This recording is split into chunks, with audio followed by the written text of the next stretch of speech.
I saw you pocket that $10, Devereaux. You're finished, and you are going out right now.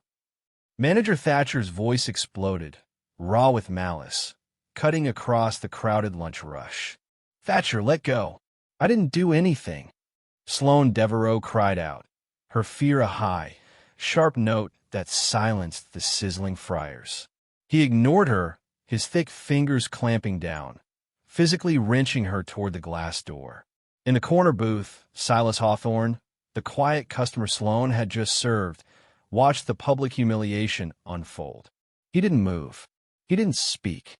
He just absorbed the scene, every cruel twist of Thatcher's face, every inch the young woman was violently dragged. Thatcher threw her onto the asphalt and slammed the door, convinced he'd won. But as the manager turned back to the warmth of the diner, Silas slowly reached for his phone, his tweed jacket hiding the power he was about to unleash. Finally, he whispered under his breath, calm but deadly certain, "She's the only one who still remembers how to treat people right." Thatcher had no idea who he had just shown his true self to. By the time Silas finished his call, the manager's entire world was already set to collapse. Before we go deeper into this story of injustice and revenge, comment below. While you're watching this story, you won't believe the final twist this billionaire pulls. You need to see the end. Sloane Devereaux, 22, carried the weight of her family on her shoulders, not just trays of food. Her quick, smart eyes often held the distant look of a woman who was constantly calculating rent due, tuition deadlines, and the cost of her grandmother's medicine. She worked double shifts at the Americana Diner, a chrome monument to a bygone era in the American South. Every mile she walked between the kitchen and the booths was a sacrifice made for nursing school. She served everyone with the same quiet efficiency, driven by the knowledge that quitting was not an option. In the corner, nestled in a worn leather booth, sat Silas Hawthorne. He looked like nobody of consequence, a middle-aged man in simple, slightly rumpled clothes, nursing a forgotten cup of black coffee. Sloane had noticed him because he had given her a genuine, if brief, nod of thanks, a rare courtesy in a place where staff often felt invisible. He was a man who observed, and that observation was about to become the most dangerous thing in the room. The sudden scream of Thatcher, the floor manager, ripped through the usual diner noise. Thatcher was a man who saw his power as the right to bully, and today, Sloane was his target. "The cash from table 7. Where is it, you thief?" His voice was meant to project authority, but only amplified his meanness. Sloane felt the blood drain from her face, but she stood her ground. "I put it in the register, Thatcher. I counted it twice." She kept her voice even, refusing to play the victim he wanted. This wasn't just about $10. It was about control, and he hated that she was smarter than him, that she had a future he couldn't touch. He didn't argue. He moved.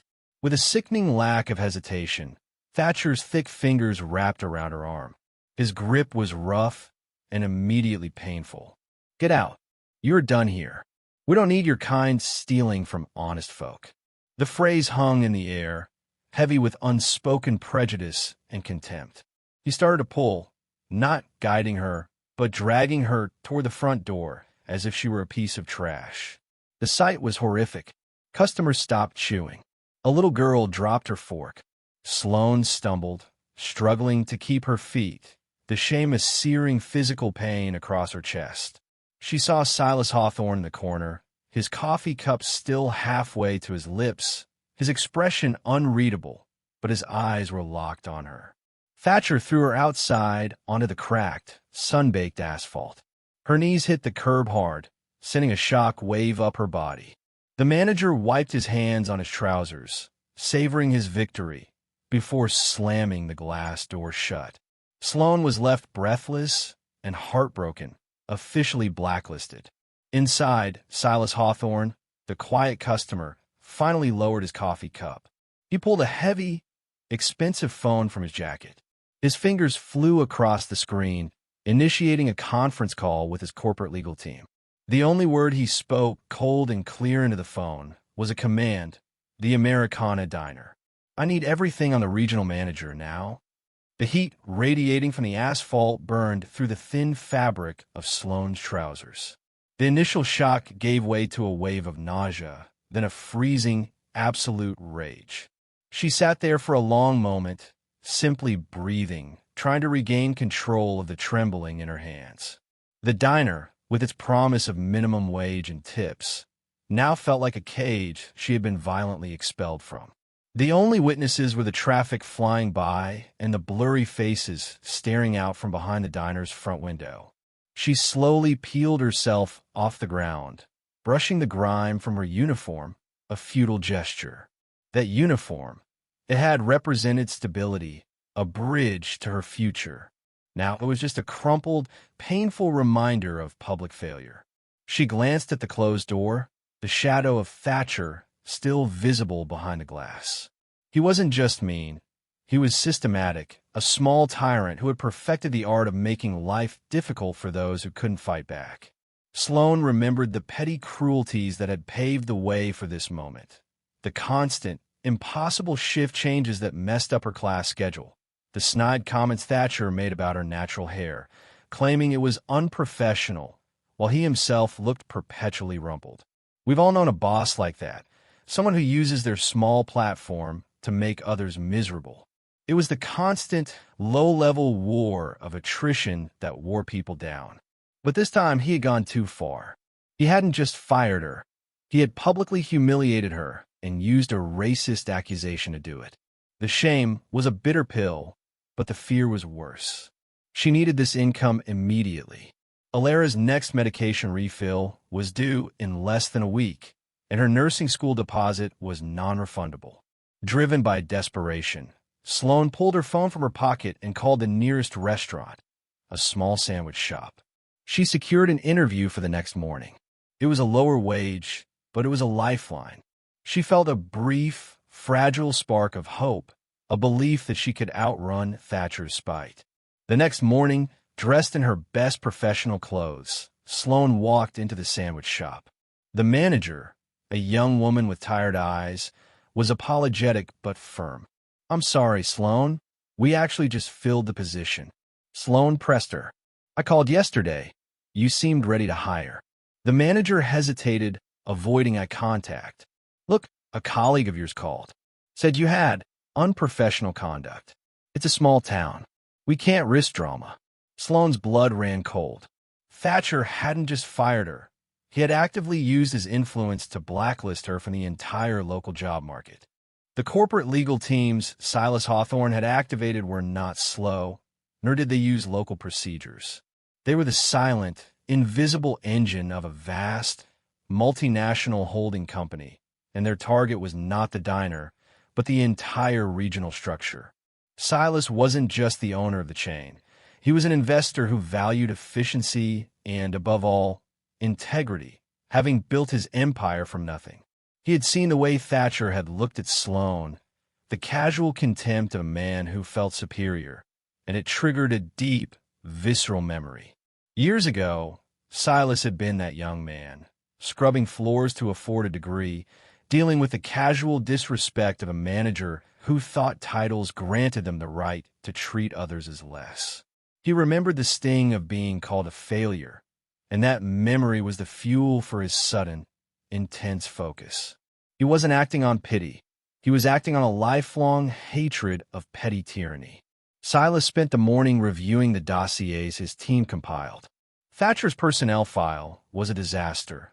Multiple low-level complaints dismissed without inquiry, a suspiciously high inventory shrinkage rate, and several documented instances of staff turnover directly following an argument with the manager. It was a pattern, not an isolated incident. Most people don't see how simple malice can become a corporate habit. To verify the institutional rot, Silas decided to step out of the shadows. He used his personal jet to fly to the regional headquarters, not as the owner, but as Mr. S. H. Thornton, a management consultant conducting a surprise efficiency audit. The regional director, a man named Barnaby, was instantly nervous. Silas, silent and intense, let him sweat. During their meeting, Silas pressed Barnaby on employee retention and workplace culture. Barnaby, eager to please the consultant, bragged about Thatcher's firm hand. He praised Thatcher for being a traditionalist who kept the younger staff in line and guaranteed obedience. Silas merely nodded, the approval chilling. He knew he had found a deeper, systemic issue that went far beyond one greasy diner. The corporate culture was complicit. The extreme truth hit Silas not in the meeting room, but on his phone. A notification flashed across the screen from his personal assistant. Regional Director Barnaby has just approved the promotion of Thatcher to district manager, effective immediately. Pay bump secured. The man who violently disgraced Sloan was being rewarded for his cruelty and corruption. This infuriated Silas. The time for subtle auditing was over. He realized the system wouldn't correct itself. It needed a public explosion. He immediately booked a flight back to the diner, his mission now shifting from investigation to public execution of power. The realization that she was effectively blacklisted was a punch to Sloan's stomach. She knew the job at the sandwich shop was gone, and the fear was quickly becoming a cold, hard panic. She had no time for self-pity, though. Her priority was Alara. Sloan walked into their small, sun-drenched apartment, forcing a bright, casual smile.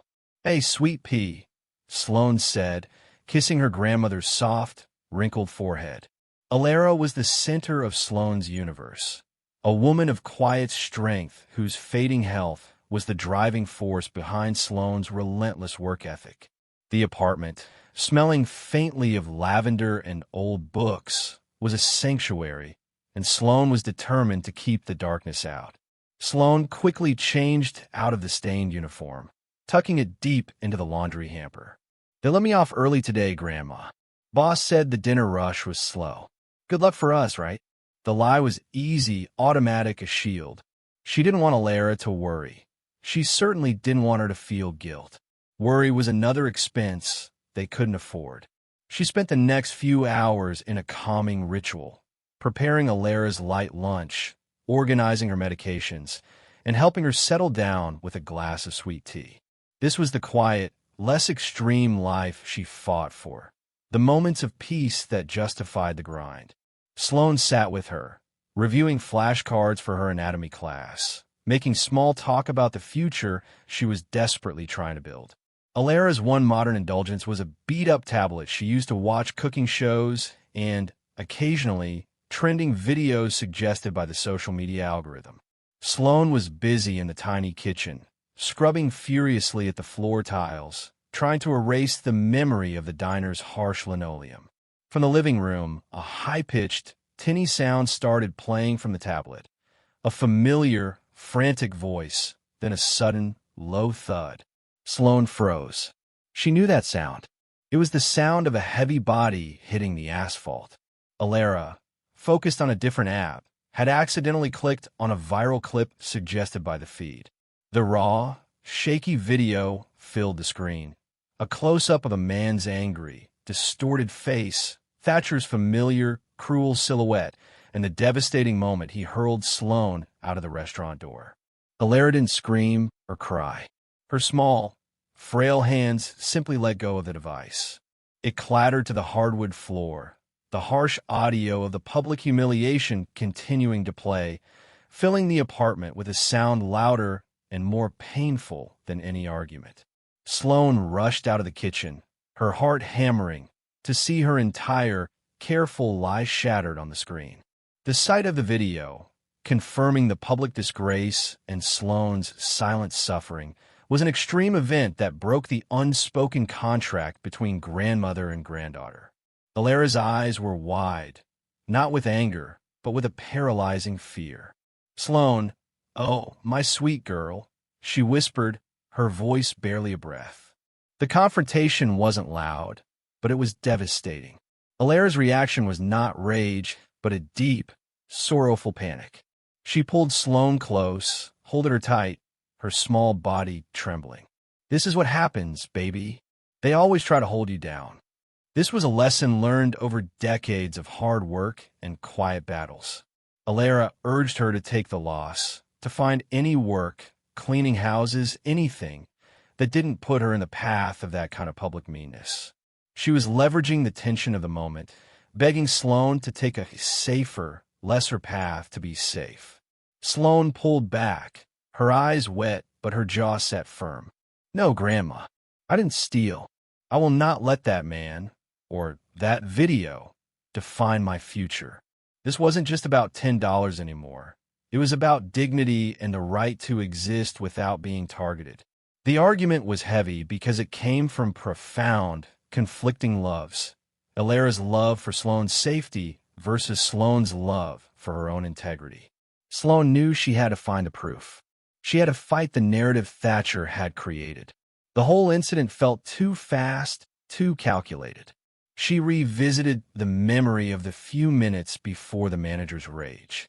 There was a moment she had noticed Brielle, a coworker with a long history of professional envy, leaning against the kitchen pass-through, her phone visible in her hand.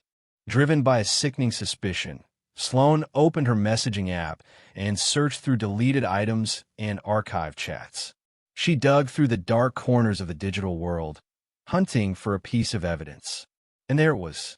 Not just a message, but a brief, chilling thread between Brielle and another staff member, deleted immediately after the incident. Brielle had confessed to deliberately leaving the register open and falsely accusing Sloane to Thatcher. The betrayal was complete, but it didn't stop there. The last message in the thread was a link to a private staff group chat. Sloane clicked it open. She saw the video of her being dragged, the same one Alara had just seen, but this version was filmed from the inside, showing Thatcher's smug face right before the throw. The title Brielle had given the video was cruel, but the accompanying text confirmed everything. Thatcher said he used this as proof of her attitude when he called the other places. It wasn't just a firing.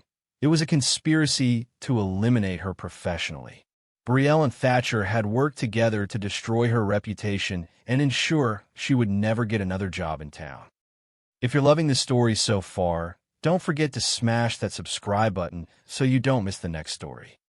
The evidence of Brielle's betrayal and Thatcher's coordinated blacklisting felt like a physical weight settling on Sloane's chest.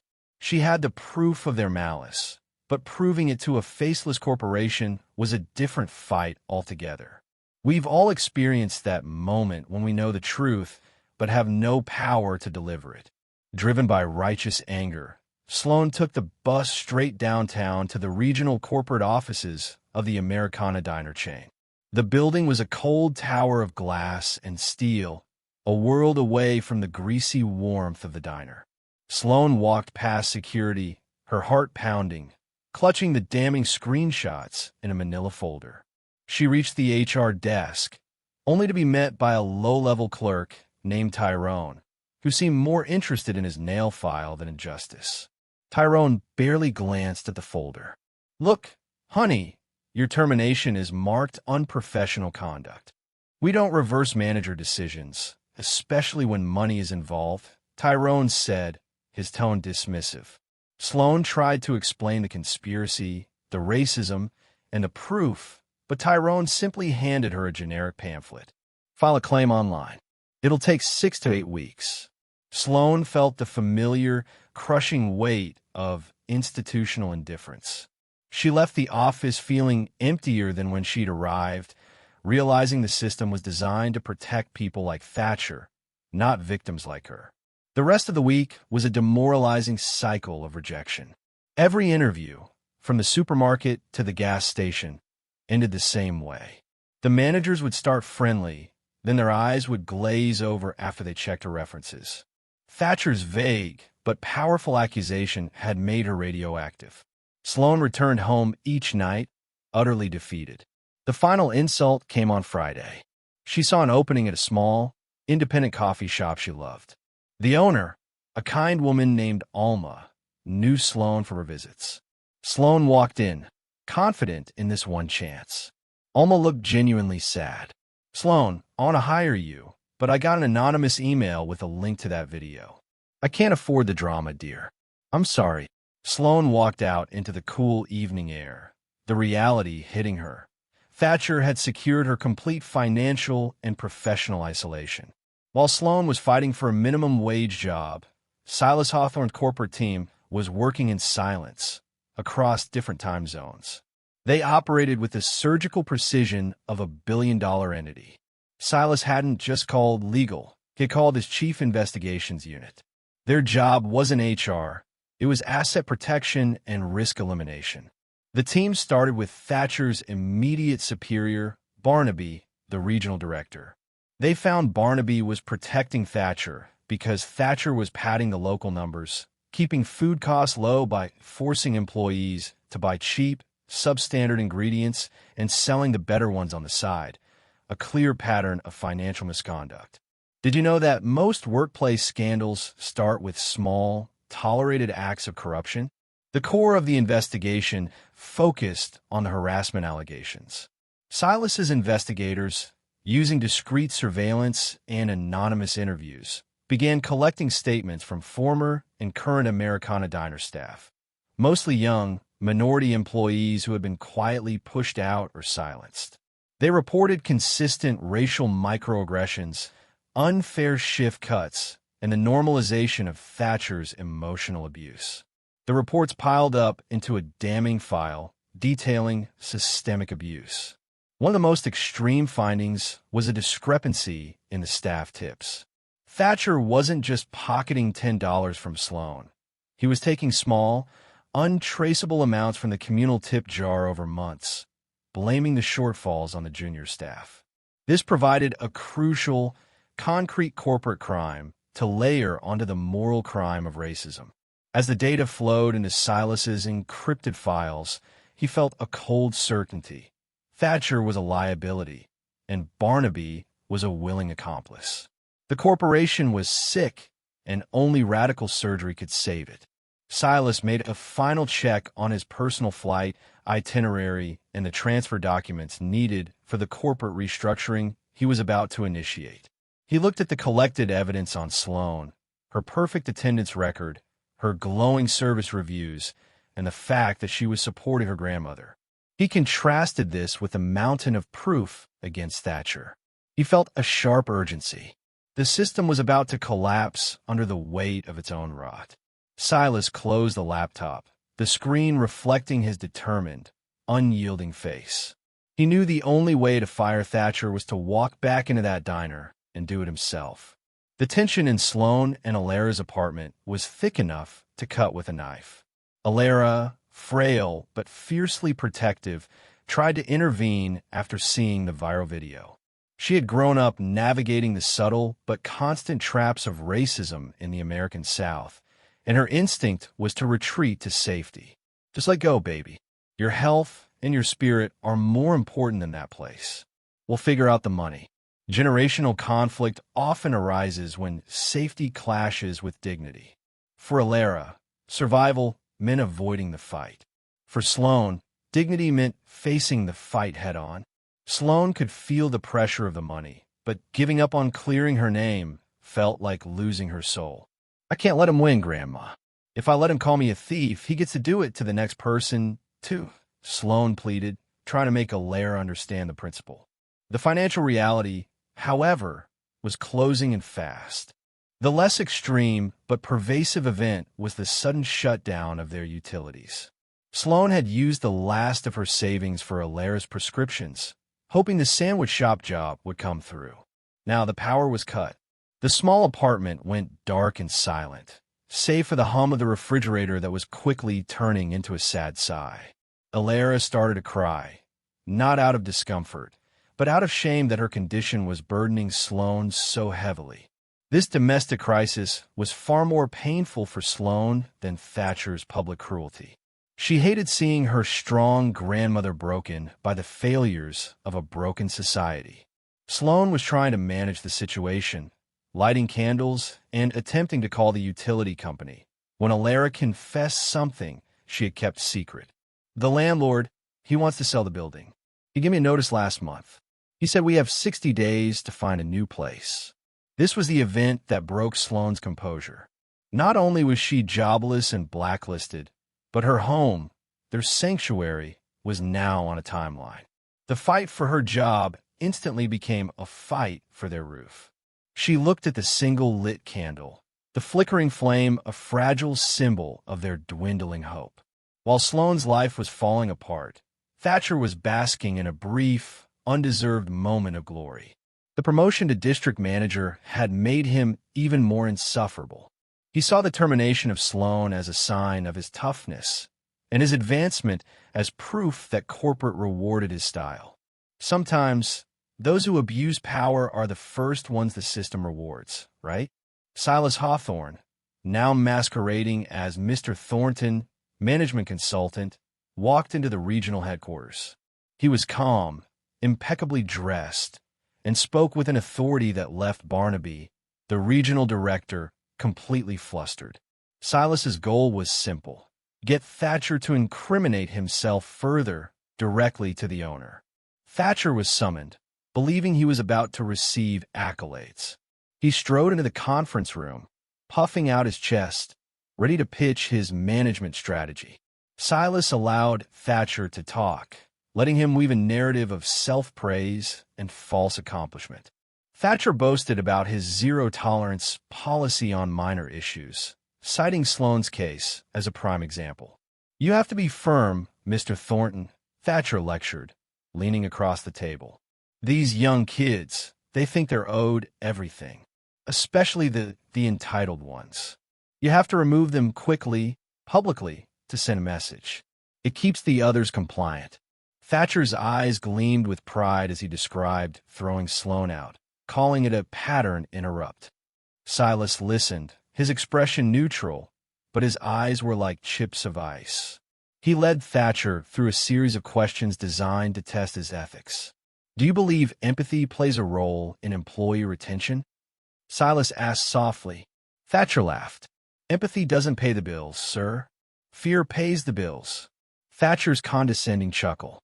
But what followed was Silas's calculated response. Silas placed a single, complex corporate restructuring document on the table, face down, and slowly slid it toward Thatcher. "I think that attitude is a liability, Mr. Thatcher. Do you realize who owns the primary land lease for your largest 5 locations?" Thatcher stammered, his pride suddenly dissolving into fear. Silas had backed him into a corner he couldn't see, setting a corporate trap that was about to snap shut. The man believed he was talking to a potential partner, unaware he was talking to his executioner. Despite the crushing news about her apartment and the lack of electricity, Sloane refused to descend into victimhood. She realized the viral video, the source of her humiliation, could also be her platform. She wasn't going to beg for a job. She was going to demand accountability. "We are all witnesses to injustice. What would you do with the evidence?" She started a new, quiet social media account. No drama, no personal attacks. Instead, she posted a clean, simple timeline of the events. She used the video not as a cry for pity, but as Exhibit A in a case for workplace equity. She posted her flawless work record, screenshots of the conspiracy with Brielle, and the multiple job rejections based on Thatcher's false claims. This was her less extreme, disciplined approach to fighting back, using facts to dismantle emotion. She meticulously documented every step, adding professional, measured captions that asked hard questions about corporate accountability. If this is how management treats a top-performing employee, what does it say about the system? She wasn't seeking fame. She was building an airtight case, transforming her personal heartbreak into a public demand for standards. Meanwhile, back at corporate headquarters, Silas was finishing his audit. He had everything he needed: financial misconduct, documented staff abuse, and Thatcher's own damning testimony on record. The papers were ready. The decision was final. This broke the corporate silence was the internal memo Silas issued to his executive team. It bypassed the regional director, Barnaby, completely. The memo was short, cold, and absolute. Initiate full corporate takeover of Americana Diner. Effective 0700 tomorrow. All regional management, including the newly promoted district manager, are suspended without pay pending immediate termination. The power struggle was over before it began. Sloane's quiet fight for dignity had just triggered a seismic shift in a multi-million-dollar corporation. But she had no idea the billionaire was about to use her story as the foundation for a total company overhaul. She thought she was fighting Thatcher, but she was about to become the single most valuable asset of his enemy. If you're still enjoying this story, share this video with someone that needs to watch this video. Silas Hawthorne had the final, damning report on Thatcher. It was a stack of paper that detailed theft, abuse, and systemic negligence. Not just a fireable offense, but a felony-level risk to the entire corporation. Silas felt a cold, professional satisfaction. When power is misused, the downfall is always swift and absolute. He signed a final transfer of ownership papers, legally dissolving the regional oversight that had protected Thatcher and Barnaby for so long. He meticulously planned his return to the Americana diner. It wasn't about revenge. It was about a public statement. He needed to be physically present to deliver the verdict, to ensure the message was understood by every employee and manager in the system. Integrity matters more than compliance. The less extreme, almost mundane detail was the timing. Silas had booked his flight to arrive precisely at 11:45 a.m., just before the diner's peak lunch rush. He wanted a full audience. He wanted the tension to be palpable. He wanted Thatcher to feel the eyes of every person he had ever abused. But the plan hit a sudden, extreme roadblock that forced his hand. Just as his plane was taking off, a text message came through. Urgent update. Regional Director Barnaby, recognizing a shift in corporate mood, fast-track Thatcher's official district manager promotion. Announcement went out 30 minutes ago. Thatcher was now more powerful than before, thanks to a desperate, last-minute political move by his crony. This move was infuriating, escalating the situation from a simple firing to a corporate dismantling. Silas realized he couldn't wait until noon. He messaged his pilot. Landing time moved up. We need to be there for service opening. The clock was ticking, and the execution had to be flawless, immediate, and utterly shocking. Unaware that her private fight had just caused a corporate tremor, Sloane Devereaux was enduring another low-level setback. She had finally secured an interview, not for a job, but for an entry-level work-study position at a local community college library. It wasn't nursing, and it wouldn't pay the rent, but it offered a desk, a quiet place to study, and a small, reliable paycheck. When your options are few, you learn to cherish small victories. The interview went well. The librarian was impressed by Sloane's focus and her determination to get her nursing degree. Sloane felt a momentary wave of genuine relief. A sliver of her former self, the hopeful student, resurfaced. This job was a false dawn, a decent but non-career track position that was a temporary patch, not a permanent solution. She knew it wouldn't solve the core problem of finding a new apartment for Alara, but it was stability. However, the universe seemed intent on testing her resolve. When she returned home, Alara was visibly weak. Her pharmacist called with bad news. A crucial, non-generic version of her medication had unexpectedly tripled in price due to a supply shortage. This was the extreme expense that pushed Sloane past her breaking point. The small amount she'd saved for her tuition deposit would cover the medicine, but that meant sacrificing the one thing she was fighting for, her nursing education. The despair was paralyzing. She sat on the floor, holding her mother's gold locket, a small, intricate piece of jewelry, the only valuable heirloom she owned. It represented the last physical tie to the family history Alara always cherished. Selling it felt like selling a piece of her soul, admitting defeat to Thatcher and the system he represented. But she had no choice. She took the locket to a local pawn shop. The transaction was quick, impersonal, and devastating. She walked out with enough cash for the medicine and a painful emptiness in her hand. She had secured her grandmother's health for one more month, but she had paid for it with a piece of her identity. The Americana diner was buzzing with its usual lunchtime energy, oblivious to the corporate turmoil brewing miles above them. Thatcher, now basking in the glow of his promotion, was loudly managing the floor, his chest puffed out with fresh arrogance. He was barking orders at the few remaining waitresses, feeling untouchable. Then the door opened, and Silas Hawthorne walked in. He looked exactly as he had before, quiet, unremarkable, in his faded tweed jacket. He walked straight to the corner booth, the same one he had occupied the day he watched Sloane get dragged out. The air in the diner didn't change for anyone else, but for Silas, the temperature in the room dropped 10 degrees. Silas didn't need a menu. When the new waitress, a nervous young woman named Candace, approached him, he gave a pointed request. "I'll have the usual, black coffee, eggs over easy, bacon well done. And please, I'd like the regional manager, Mr. Thatcher, to deliver it personally." Candace looked confused. "Sir, Mr. Thatcher is a district manager now. He doesn't take orders." Silas gave her a thin, cold smile. "Tell him Mr. Thornton from corporate insists. It's urgent." The command was so understated, yet so absolute, that Candace instantly felt compelled to obey. This silent, intense request was the less extreme opening move that began the confrontation. Thatcher, annoyed but eager to impress a perceived corporate consultant, swaggered over to the booth, a fake, oily smile plastered on his face. "Mr. Thornton, an honor. What can the new district manager do for you?" Thatcher began to boast about his latest staff reductions. Silas cut him off, his voice low. "I was here a few days ago, Mr. Thatcher.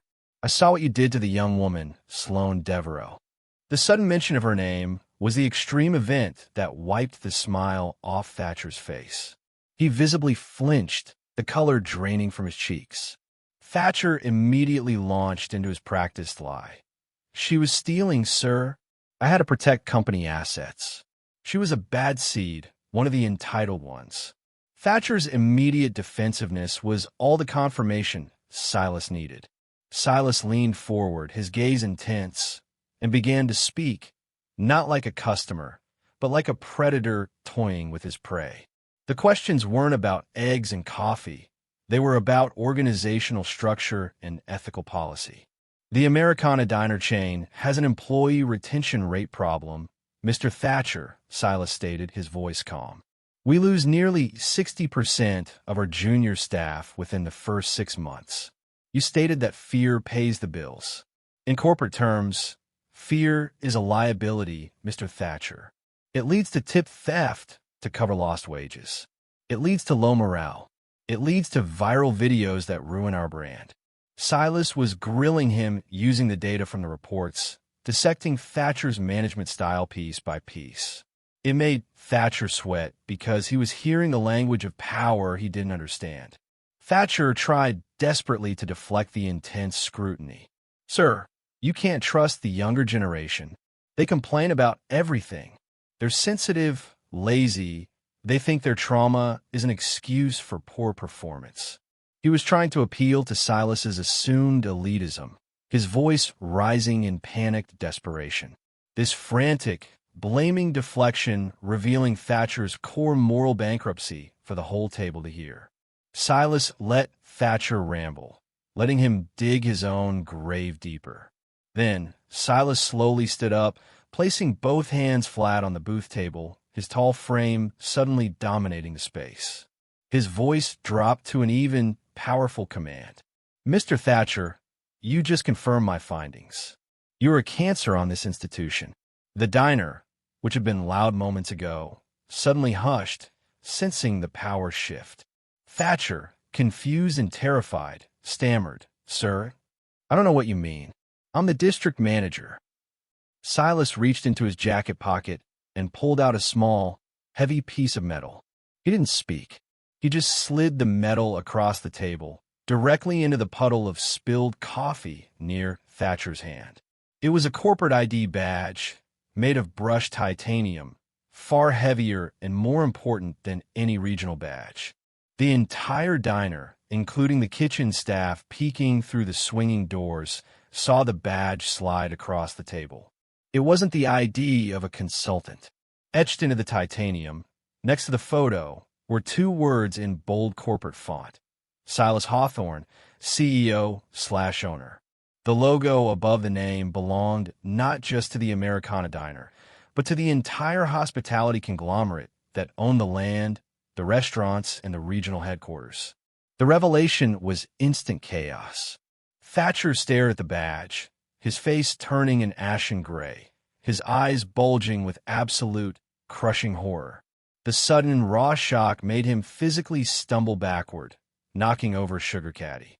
He had just bragged about his racism and management incompetence to the man who owned everything he cherished. Silas didn't shout. His voice was quiet, clear, and projected a devastating authority. "Mr. Thatcher, you have been relieved of all duties, effective 1 minute ago. Your employment has been terminated for gross financial misconduct and severe, documented staff abuse." The words hung in the air, final and absolute. Thatcher tried to find a defense, a way to crawl back. "But, sir, the young woman, Sloane, I saw her stealing $10. Thatcher's voice was a desperate, panicked squeak. Try to use the original lie one last time. Silas looked down at him, his expression one of profound disappointment. This was the moment of poetic justice, the simple truth delivered with the force of millions of dollars. "I saw her, too, Mr. Thatcher," Silas said, his voice ringing with conviction. "She was the only person in this building who still remembers how to treat a customer and a human being with respect. You saw a thief. I saw integrity." The less extreme event was the manager, Thatcher, sinking slowly into a vacant chair, utterly defeated, his face pale and slack.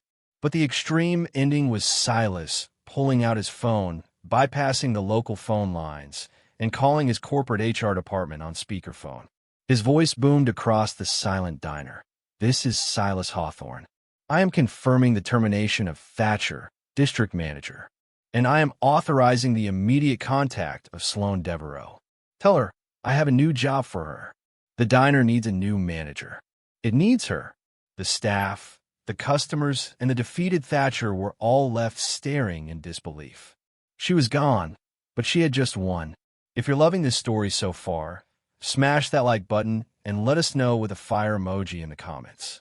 The silence that followed Silas Hawthorne's announcement in the diner was more deafening than any shout. The staff, the remaining customers, and especially Thatcher, were reeling from the sheer, sudden force of reality. The manager who had strutted around moments ago was now a ghost, stripped of his title and his security. Thatcher sank into the booth, his face slack with the profound, painful realization that his power was meaningless in the face of true wealth and corporate command. This wasn't just a firing, it was a systemic cleansing. Silas looked directly at the stunned waitstaff. "You are all under a new management structure immediately. Your back wages, your missing tips, every dollar he stole, it will be calculated and returned to you, effective today." This promise of restitution was the less extreme event that broke the tension, shifting the emotional tone from terror to tentative hope for the employees. Thatcher finally sputtered, clutching at the table. "You can't just do this. I'll sue. You don't have proof." Silas pulled out his heavy phone again, not for a call, but to show Thatcher a screen. It was a live feed of the regional office. "Mr. Thatcher, I don't need to sue. Your former superior, Barnaby, is currently being escorted from the building by security. Your internal audit revealed significant financial fraud tied directly to your decisions. You didn't just steal from a waitress. You stole from my company. You're going to be busy dealing with my legal team." The sight of his accomplice being walked out was the poetic justice that delivered the final blow. Thatcher was done, his reign of petty cruelty over, replaced by the crushing weight of his own criminal actions. Sloane Devereaux was sitting on the floor of her darkened apartment, trying to charge her phone at the neighbor's house, when the call came through. The caller ID was blocked. She almost didn't answer. "Hello, she said, her voice tired and wary. A smooth, professional voice spoke. Is this Miss Sloane Devereaux? This is Mr. Hawthorne's office. We represent the ownership of the Americana Diner chain. We are calling to apologize for your recent dismissal and to offer you a new position. Sloane laughed, a short, bitter sound. A new position? At the diner? I've been blacklisted by your former manager, sir. Don't waste my time. She assumed it was a low-level PR attempt to smooth over the viral fallout. Ms. Devereaux, the former manager, is gone. The entire regional management has been dismissed.